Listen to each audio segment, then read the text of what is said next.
Our last thought this week about masks is about image. There's never been a time when our Western civilization has been more image conscious.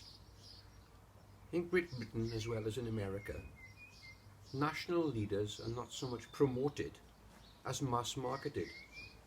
The image of our politicians are now so highly polished that they reflect slogans instead of policies.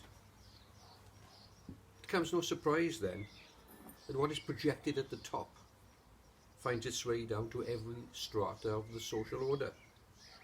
The empty glamour and glitz of show business marketing has brought premature deaths to stars who find it hard to cope with the intolerable burden of trying to live up to their reputation. By definition, a star must continually shine, and shine brighter than everybody else. Empty people can only stay in orbit for so long. The gravitational pull of fickle public opinion drags them inevitably downwards. Too often those who once shone and scintillated come down to earth with a bang, shattered at the feet of those who once looked up to them. Ordinary people, under nothing like the same pressure, are just as prone to mask wearing and want to project an image. Sadly, many people are driven to depression and eating disorders by an obsessive desire to have a particular image. It's portrayed to us all the time. It's not who you are that matters, people say. It's what you look like.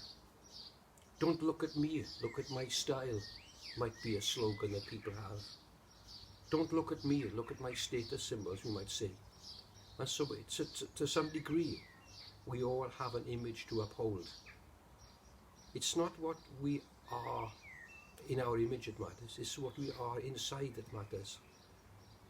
Paul says in the book of Colossians, set your affections on things above, not on things on the earth. Genesis chapter 1 says we are created in God's image, after his likeness.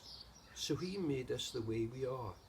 So instead of striving to create an image and live up to that image, allow God to mold you and shape you into his image. In the Bible, there are a number of people who had a problem with image. I was reading only this week about a man called Absalom. He was the son of David. It says this in 2 Samuel chapter 14. Now in all Israel, there was no one so pleased to be praised for his beauty as Absalom. From the sole of his foot to the crown of his head, there was no blemish in him. He had long hair, we are told, and he was really proud of his long hair. He got a chariot and horses and had men run before him. He wanted to take over his father's throne. He was a celebrity of his day, a pop star.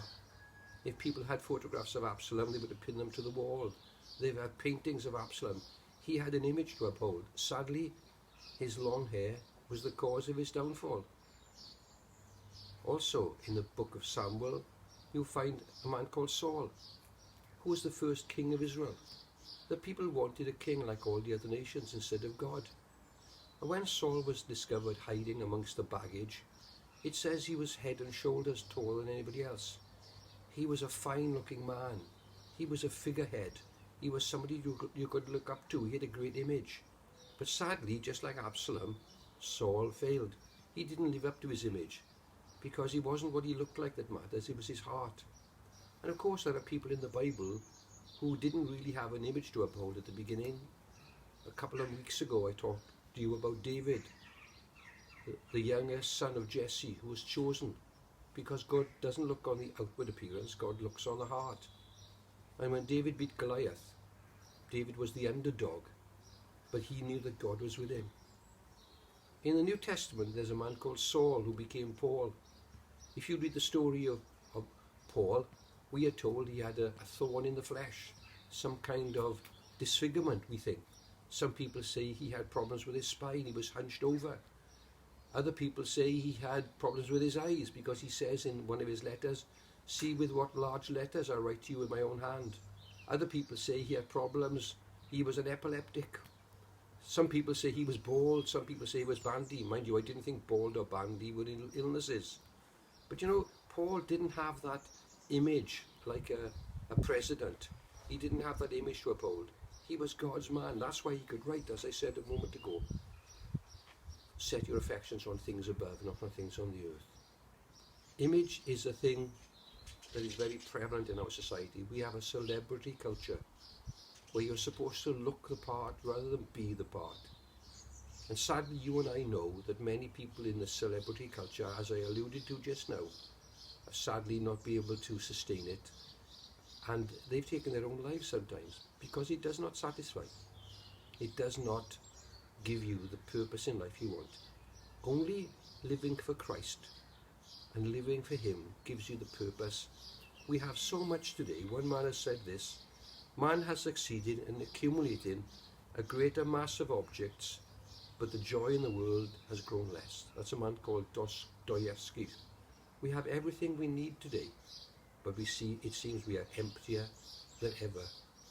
We seem to be a purposeless society at times because we have no roots in our life. We have no connection with God in our lives. So I'm asking you today, as I come to the end of our week of masks, I've asked you all week, get rid of the mask. Be real with God. Be genuine. God wants us to be sincere. He wants us not to have anything that's ourselves. I pray that you'll come down to the cross today, as I've talked to you this week, and be prepared to get rid of anything of you. Get rid of the image, and allow God to create you and mold you like the potter I've talked about before. So Lord, I just pray this morning, as we look at image, as we look at masks for the last time, you'll help us not to live up to a reputation, but to live in your power, to live in your strength, to be able to serve you, Lord, knowing that nothing of ourselves matters, but we are prepared to give you everything. Amen.